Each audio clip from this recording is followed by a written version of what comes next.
Bismillahirrahmanirrahim. Ayal güyösünün kebir kemçiligini görüp oşon negizindele ajırашам деген учурлар көп катталып жатпайбы азырча. Ошондуктан бул туурасында аяттын маанисинде келет. Эгерде дейт. Эгерде аял güyöсүн таштап кетип калышына, же болбосо карабай коюшуна, көңүл бурбай коюшунан корккон болсо дейт. Экөөнүн ортосунда ынтымакка келсин дейт.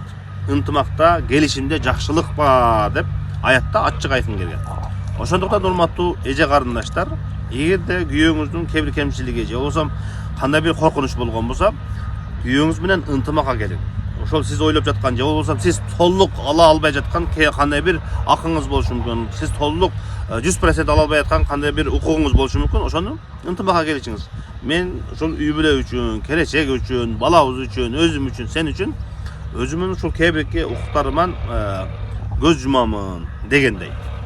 Же болбосо сен дагы бир аз өзүңнүн укугуңан бир аз түш, мен дагы бир аз өзүмдүн укугуман түшөйүн, анан ушинтип ынтымакта ушул жашоону, үй бүлөнү улантып кетебиз деп ынтымакка келиңиз дейт.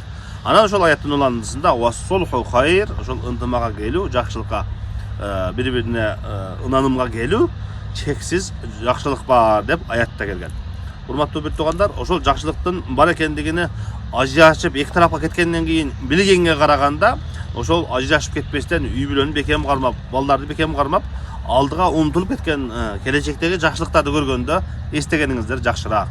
Үй бүлөнү, бала чаканы, күйөөнү, аялды таппай калгандан кийин эстегенге караганда ушул жакшылыктын үстүндө эстегендик эң жакшы. Алла таалам ар бир үй бүлөнү сактасын, коргосун, эч кимди ажыраштырбасын.